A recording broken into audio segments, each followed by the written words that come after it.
The sun struck the barbed wire in a way that made it glisten like a necklace of broken glass stretched across the flat American plain. From a distance, the prisoner of war camp seemed stark, a square of earth carved into neat order, its watchtowers standing like wooden scarecrows. Yet as the wind moved through the rows of barracks, a different sound carried. Not the clatter of boots or the bark of commands, but laughter.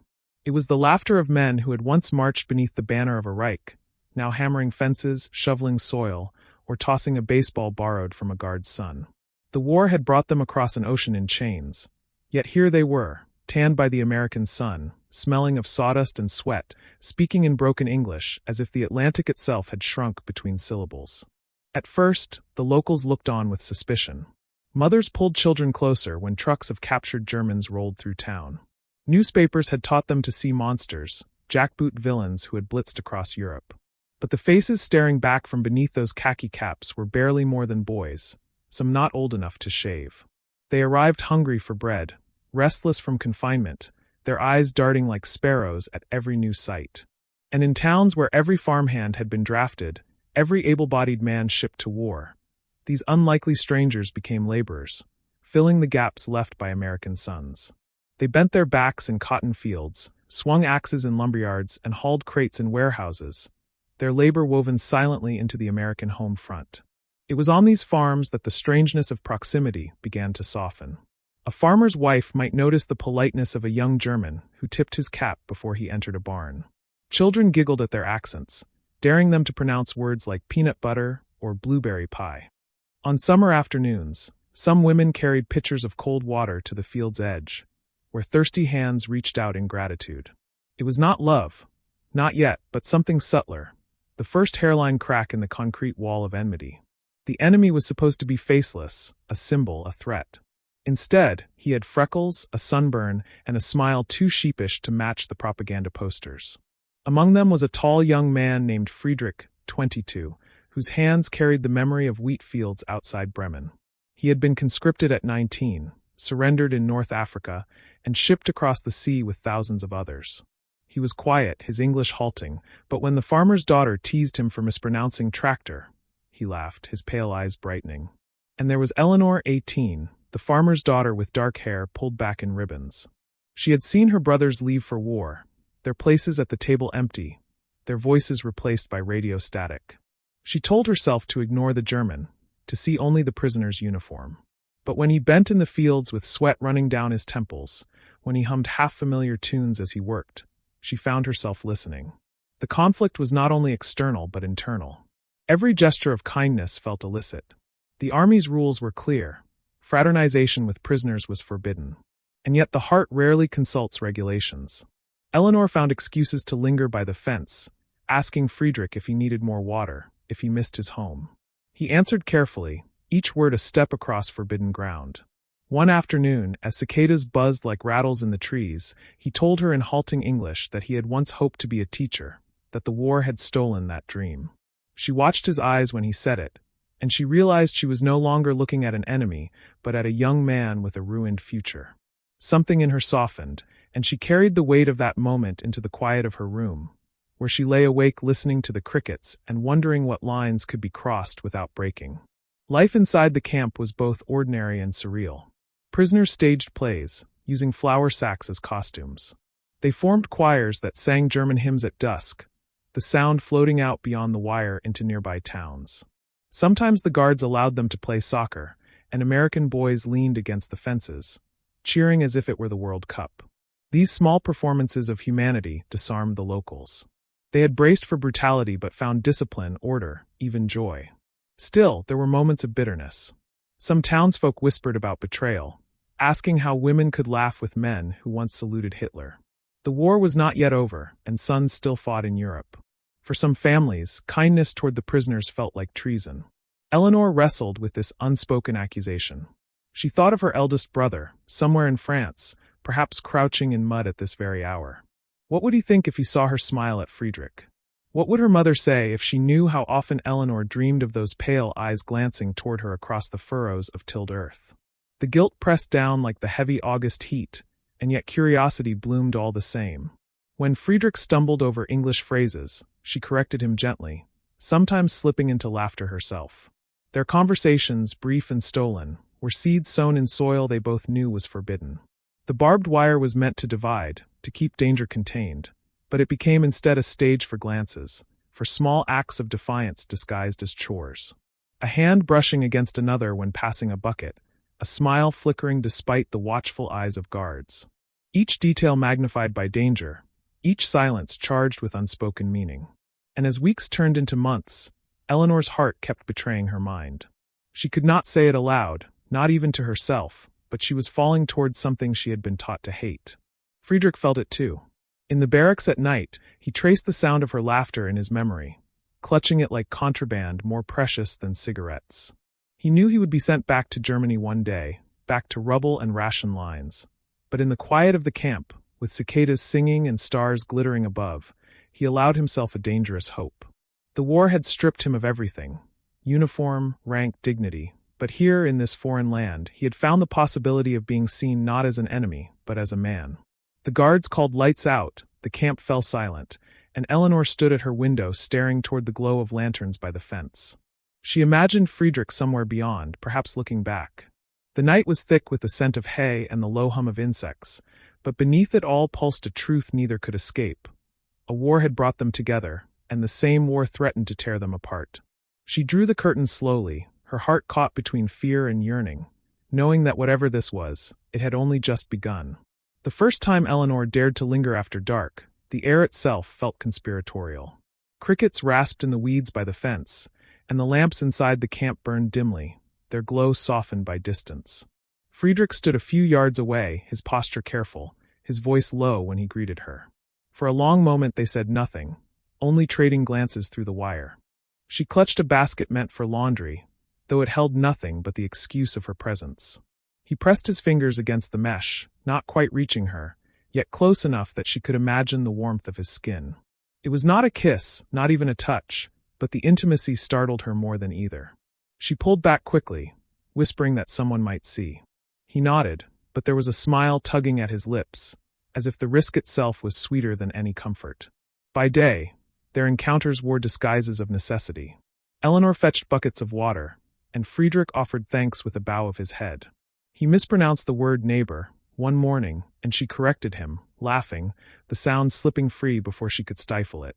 The guard leaned against his post, uninterested, a cigarette hanging loosely from his mouth. Small freedoms hid inside such indifference. The longer the war dragged on, the thinner the rules seemed to stretch. Labor had to be done, fields had to be harvested, and the human heart could not be patrolled with rifles. Rumors spread that in other towns, girls passed letters folded inside bread loaves, or shared stolen dances at barns where music drowned out the shame. It was never written about in newspapers, never spoken of at church, yet everyone seemed to know someone who knew someone who had crossed the invisible line. For Eleanor, the line blurred slowly. Friedrich's presence became an anchor to her days, a rhythm of glances and fragments of conversation. He told her about his mother's orchard, about an older brother who had not returned from the Russian front. His English stumbled over these memories, but the weight behind them needed no translation. In turn, she confessed her loneliness, how the house echoed without her brothers, how the war devoured every letter before it reached her. They spoke in half-whispers, each word both confession and contraband. The fence stood between them, but it might as well have been a veil, thin enough that both could imagine what lay beyond. The danger of discovery gave their meetings the flavor of rebellion. Once, when she dared slip him a piece of pie under the guise of discarded scraps, his gratitude shone brighter than any metal. He took the smallest bite slowly, reverently, as though tasting home itself. She laughed nervously, scolding him for looking too delighted, warning that anyone who noticed might grow suspicious. Yet even as she warned him, she wished to see that look again. His joy was contagious, and for a fleeting instant, she forgot entirely that he wore the uniform of her country's enemy. In that moment, he was only Friedrich, young and uncertain, savoring a slice of sweetness in a world gone bitter. But secrecy has its own gravity. Every gesture pulled them deeper into its orbit. On Sundays, she began walking the edge of the fields, knowing he would be near. Sometimes he sang softly to himself, a hymn she didn't understand but found haunting. The sound carried over the soil, settling into her chest like a confession left unanswered. She began to dread the weeks when work kept him elsewhere. Absence felt heavier than the barbed wire, a silence that demanded filling. She told herself it was friendship, that kindness cost nothing. Yet when she lay awake at night, staring at the ceiling beams, she could not escape the truth. Her heart was no longer her own. The world beyond their secret was far less forgiving. At church, whispers trailed her when she lingered too long by the window facing the camp.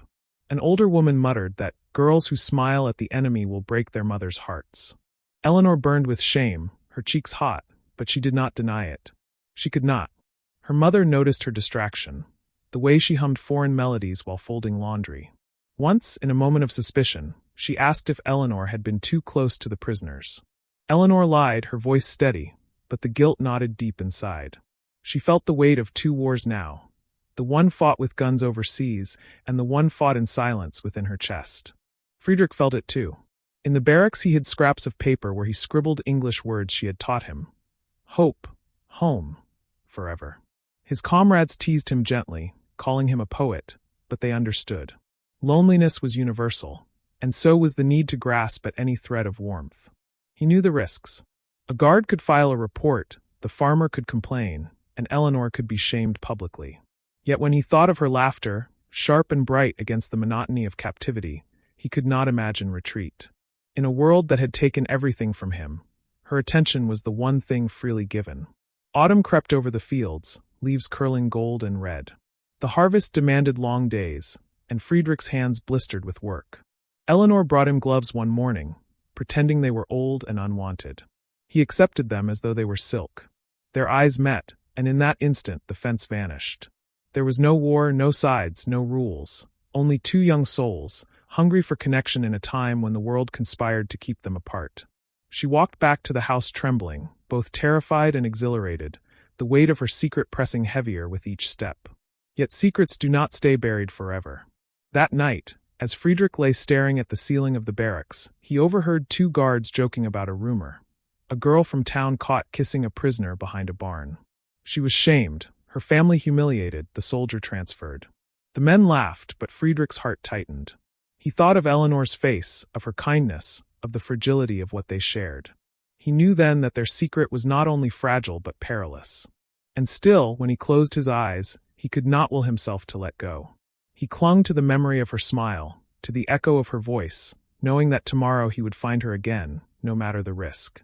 For love, once awakened, does not return quietly to sleep. The war ended with whistles and headlines, but for Eleanor and Friedrich it ended with silence. One morning, soldiers strode into the camp with lists in hand, reading out names that echoed like verdicts. The Germans would be sent home, repatriated in waves, their labor no longer needed now that American men returned from Europe. Trucks lined the roads, and trains stood waiting with their engines panting. To most townsfolk, it was a simple conclusion. The prisoners had served their purpose, and now the fences would stand empty. But for Eleanor, it was the sound of a door slamming on something she had barely allowed herself to admit existed. She stood at the edge of the field that morning, the air sharp with the scent of cut hay, watching Friedrich work as though the day were ordinary. His movements were steady, almost stubborn, but his eyes betrayed a tension she had never seen before. He knew as well as she did what the lists meant: departure, distance, an ocean of silence between them. The days that followed became frantic with unspoken words. Eleanor lingered by the fence whenever she could, her fingers gripping the wire as if she could hold back time. Friedrich tried to reassure her, though reassurance came awkwardly in his broken English. "Letters," he whispered, promising they would find a way. She nodded, but fear thickened inside her. Letters crossed oceans slowly, and governments could burn them as easily as sending them. Still, she let herself believe, because the alternative was unbearable. One evening he pressed something small into her hand through the fence, a folded scrap of paper where he had written the word immer, the German word for always. She kept it hidden in her apron, tracing the letters with her thumb until they blurred. When the trucks arrived to carry the first group away, women gathered with baskets of food, some smiling, some stiff with relief that the war was truly ending. Eleanor could barely breathe as Friedrich climbed onto the bed of a truck, his figure blending into a sea of khaki uniforms. For an instant their eyes locked, and she raised her hand, though she dared not wave too obviously. The truck jolted forward, and just like that, the distance widened. Dust rose in its wake, clinging to her dress, her throat, her heart. She turned away quickly, unwilling to let anyone see the tears burning down her face. Life without him was like walking through a house where every room echoed.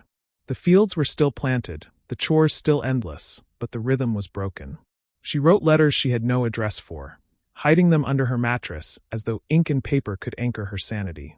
Her mother noticed her distraction, her absent gaze at dinner, but said nothing. In town, rumors spread of women who had grown too close to the prisoners. One girl was whispered about cruelly, accused of treason for falling in love with a German. Eleanor swallowed her fear and kept silent, but at night she clutched the word immer like a talisman, daring herself to believe their story was not yet finished. Meanwhile, in Germany, Friedrich returned not to home but to ruin. The orchard he had spoken of was gone, the farmhouse reduced to a shell. He stood in the rubble with dust in his hair, holding memories like broken glass. Yet what lingered was not despair but the vision of Eleanor's smile, her voice correcting his clumsy English, her laughter spilling like water. He began to write, sending letters addressed only with her name, the farm's county, the hope that chance might deliver them. Weeks passed. Then months. Finally, one envelope reached her, its paper thin, its ink smudged by travel. She tore it open in the barn, her hands trembling, her eyes devouring every word.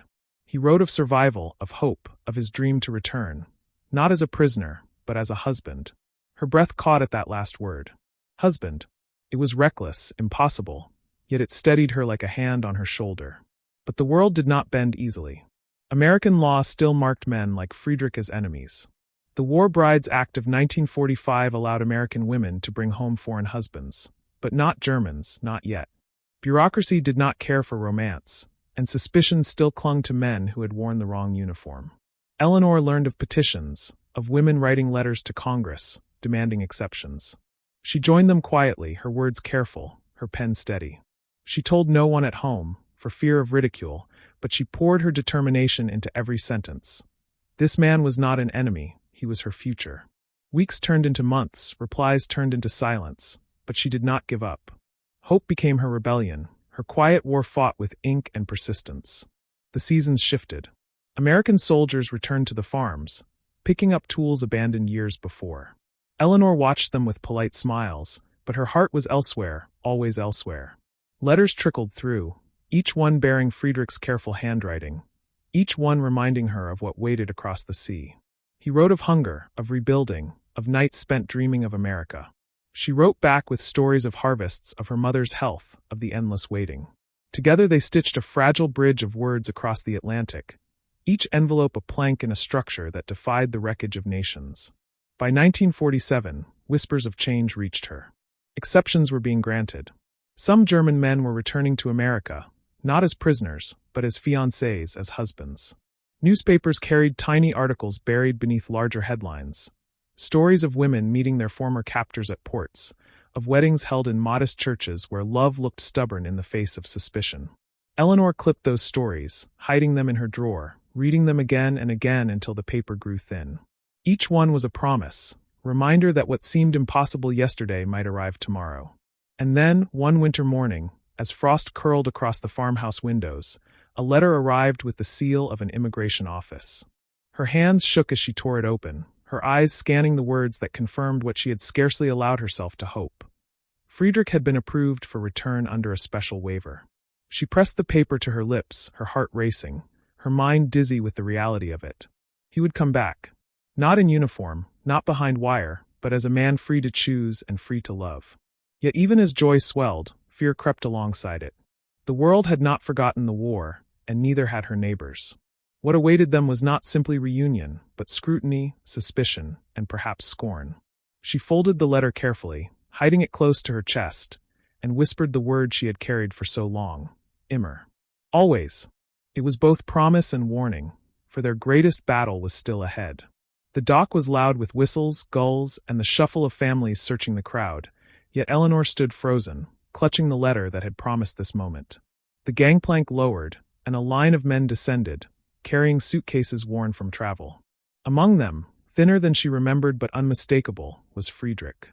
His step faltered when he saw her, his eyes wide with the disbelief of a man who had dreamed too long of a face and now found it waiting. She rushed forward, and the space between them collapsed in a single breath. Their embrace was awkward, clumsy with nerves, but it held the weight of years lost and the promise of years yet to come. Around them, families reunited with American soldiers cheered. A few cast wary glances at the German in civilian clothes. But Eleanor did not care. For the first time, Friedrich was not a prisoner behind wire, nor a phantom in ink. He was here, and he was hers. The days that followed tested them more than either expected. Marriage was simple on paper. A license signed, vows spoken, rings exchanged. The ceremony was quiet, held in a church where some pews remained empty because neighbors disapproved. Eleanor's mother sat stiffly, torn between loyalty to her daughter and loyalty to her absent sons.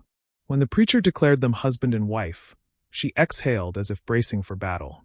Outside, sunlight spilled across the steps, and Eleanor slipped her hand into Friedrich's, the gold band catching the light like a shield. For her, the whispers that trailed them through town were not enough to undo the vows she had spoken. For him, the cold stares were easier to bear than the years of captivity, for now he bore them with her at his side. Life in the small town was not kind at first. Some shopkeepers served Friedrich with curt silence, their eyes sharp with suspicion. At church suppers, conversations sometimes stopped when he entered, replaced with forced politeness. Yet there were moments of grace too. The neighbor who asked him for help repairing a roof, the farmer who nodded in respect when he saw Friedrich work dawn to dusk in the fields. Slowly, suspicion yielded to grudging acceptance, then to quiet admiration. The German who had once been enemy became the man who fixed broken fences, who sang with his children in 2 languages, who built a life out of fragments. His accent softened but never vanished, and sometimes that alone reminded people of where he had come from. Still, over time, the accent became less a mark of difference, and more a thread in the fabric of the town's identity. Eleanor changed too. She was no longer the shy girl who slipped pie across a fence. She became a woman who defended her choices with quiet strength, who looked neighbors in the eye when they questioned her loyalty. She raised her chin when gossip spread, and though she wept in private, she never wavered in public. The war had taken her brothers, yes, but she would not let it take her heart as well. Friedrich's presence hardened her resolve, and together they weathered the storm. Each hardship only deepened the intimacy forged in secrecy years before.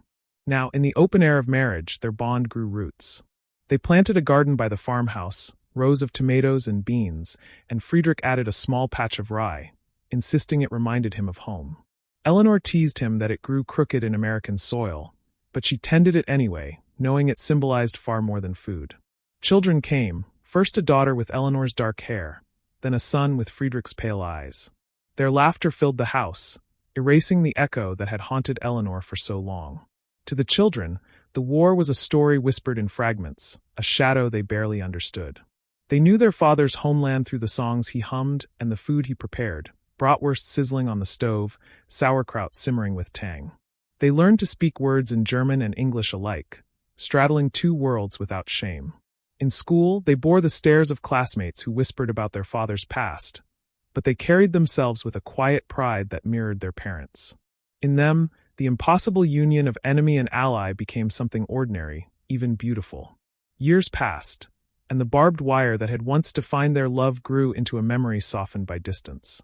Eleanor often thought back to the nights at the fence, the crickets singing, the hush of danger in every stolen word.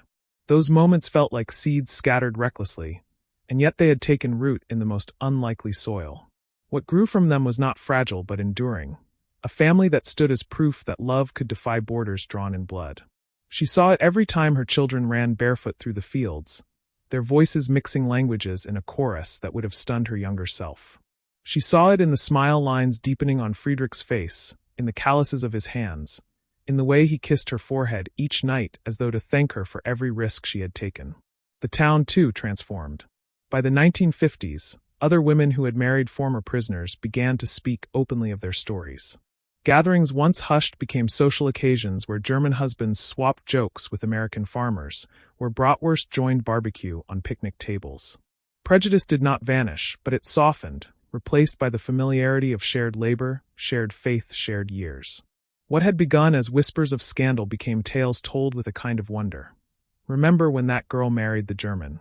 Now it was no longer scandal but legend, a story folded into the larger one of America's post-war transformation. On their 25th anniversary, Eleanor and Friedrich stood before friends and family in the same church where whispers had once followed them. This time the pews were full, the air thick with laughter and song. Their daughter, now grown, played the piano as their son raised a toast. Friedrich's voice trembled when he said, "Once, I thought the war had taken everything from me. But it gave me this instead." His words silenced the room for a moment before applause broke, loud and warm, filling the church with something that felt like absolution. Eleanor squeezed his hand, her heart swelling with the knowledge that what they had endured had not only survived but flourished. And yet, as the candles burned low that night and their guests departed, Eleanor found herself alone with Friedrich beneath the stars. The air was cool, the fields dark, and for a brief moment she imagined the glow of camp lanterns again, the faint hum of cicadas, the fence that had once kept them apart. She realized their story had never really left that place. The wire was gone, but it lived on as a memory, a reminder of the boundary they had crossed together. She leaned into him, whispering the word he had once scrawled on a scrap of paper, the word that had carried them through oceans and suspicion and years of toil. Immer. Always. And in the stillness of that night, the word felt less like a promise than a triumph, the final victory in a war that love had quietly, stubbornly already won. Which city are you watching our video from? For more powerful stories from World War II, don't forget to subscribe to our channel. Thank you.